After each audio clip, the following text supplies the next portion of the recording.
People, welcome back to Politics Watch, the People's Channel. This is Sir P speaking. Now, yesterday I was speaking to one of my subscribers in the comment section, and as I tell my brethren them all the time, what Politics Watch lacks in terms of quantity, it makes up for in quality of subscribers. I have some of the best subscribers. Some of the reasoning you guys show me and some of the things you highlight to me is just crazy. Right, now one of my subscribers mentioned a man by the name of Arthur Sharp. Now, he also posted a link, and that link is basically, in my opinion, the journalistic version of Gold Dust. Right? Bro, I really have to tell you thanks for giving me this link, because I always wonder what journalism was like in Jamaica back in the day.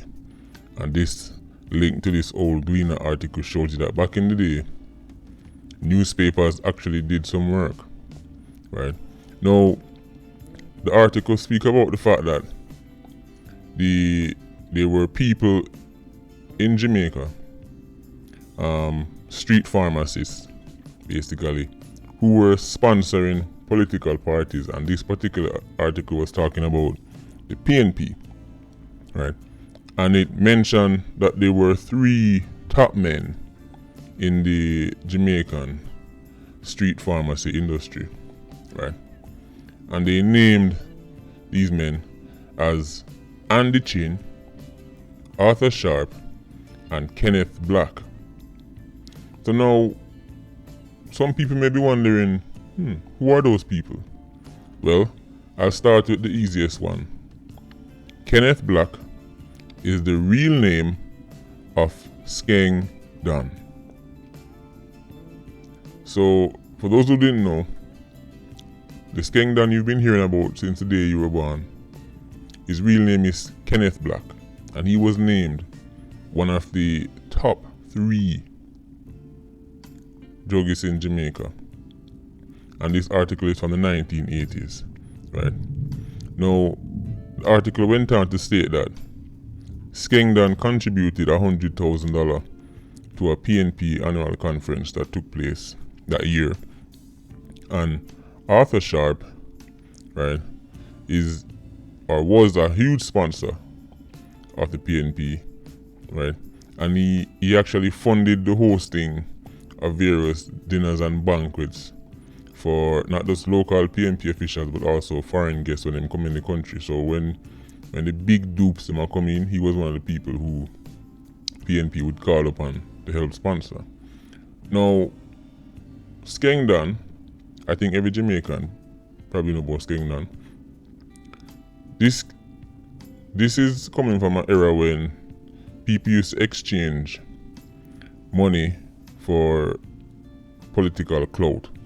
Of course, it still happens to this day, but a huge part of Skeng Don's wealth came from getting political contracts, right? When big contract won, Skeng Don was the man who get it. And you have to look at it as a case of paying back a favor. See, these contributions Skeng Don was making back in the day, according to this article, they would be repaid to him 10 times over. When big contract come in, they would give them to Skeng Don. Now, Skeng Don started to lose a lot of his contract whenever JLP gets into power. Right? If you remember the Heroes Park scandal, he lost over $150 million. Right? He had a fencing contract for Heroes Park, and apparently 2 years passed and no work to get done, and he actually ended up losing that contract. But whenever JLP gets into power, Skeng Don pocket hurt him, right? Because JLP always take the contract them from Skeng Don. Now, even his daughter is now active in the politics, and I don't have to tell you which party she's running for or which party she supports. She was actually the PNP YO at one point, and I'm sure she'll tell you her father is the nicest man in the world, and him cure cancer and him cure AIDS and all that good stuff. I'm sure she will tell you that. But of course, the rest of us live in the real world. Now, the individuals that really stand out to me in this article from back then are the other two, Andy Chin and Arthur Sharp. So I started to do some digging. Who is this Arthur Sharp? Right? Melinky from the comment section, who I've been reasoning with, suggested to me that I need to speak to some elders because you're not going to find a lot of information about these men online. So of course, I reach out to one of my old school politics elders who, this is the man who come from that era. He came from the Skengdan era, right? He can tell you all kind of story. He can sit down and talk for 3-4 hours straight just telling you stories about what politics was like back in those days, right? This man stood next to all these people, right? And he was basically telling me that Arthur Sharp was even bigger than Skengdan. From a financial point of view, him said Jamaican people only know about Skengdan because, you know, that's who a lot of DJ talk about and Skengdan remained in Jamaica. What he's saying, Arthur Sharp was the real money factory, right? But when things started to get a bit heated, Arthur Sharp packed up and headed off to the lovely island of St. Kitts and Nevis, right? Now, you may be wondering to yourself, why St. Kitts and Nevis, right? Well, the St. Kitts and Nevis government has a system in place called CBI, which stands for Citizen by Investment.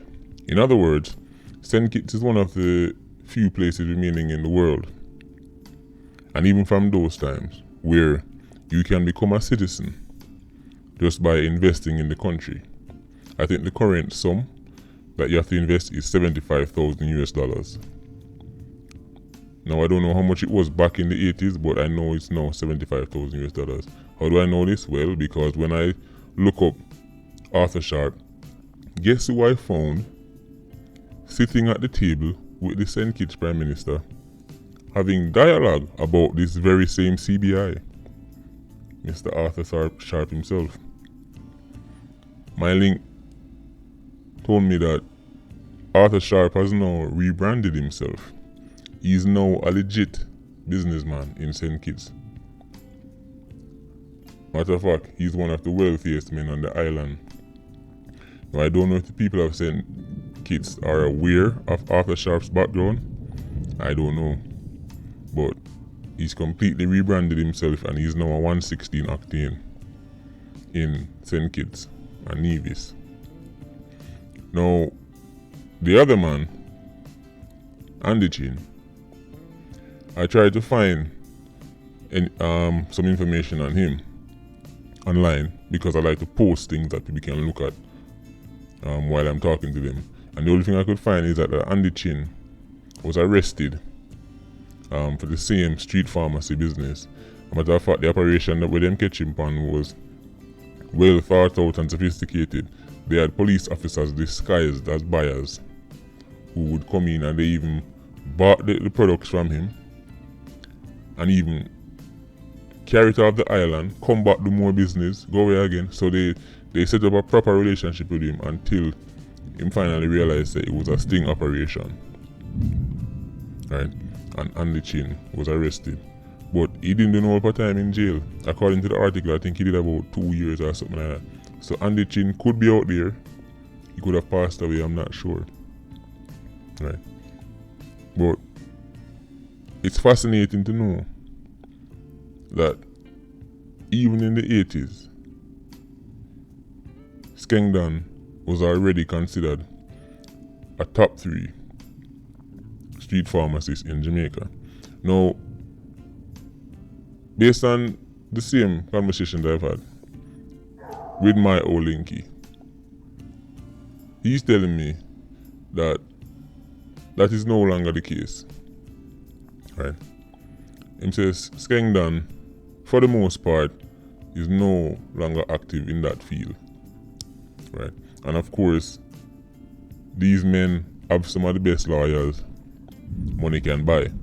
So they will come and they will tell you, oh well, my client hasn't been charged for anything, and remember Jamaica has very strict libel laws and things like that. Right? So on paper, right, legally speaking, of course, Skengdan's an innocent man. Right?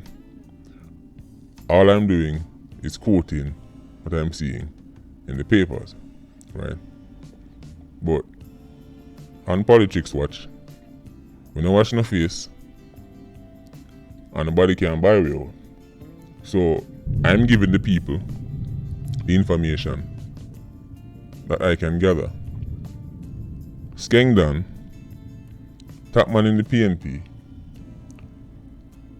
top man in Central Jamaica, known all over the country, even in the 80s, was branded top 3 street pharmacists in Jamaica. This is the first time I've ever seen an article that goes this direct, because if you notice, journalism nowadays is very soft because people are afraid of libel laws. A lot of those libel laws were pushed into place by 116s so that them can't get called out for certain things. Right? It's very difficult to call certain people, even if the evidence is strong. You have to be very careful, especially if you work for a mainstream newspaper. So I understand why journalism has gotten a bit soft. But it's just fascinating that these 3 men on the chain, we don't know what's happening to him. Skengdan, still here, still alive, and Arthur Sharp, who has now rebranded himself in St. Kitts, were hailed as the top 3 biggest street pharmacists in Jamaica. Right? Again, big up the subscriber who bring this story to me. This is fascinating stuff. Right? People jump in the comment section and tell me what you think about this. Right? Patreon squad, big up on yourself. Like, comment and share the video, please. Bless up.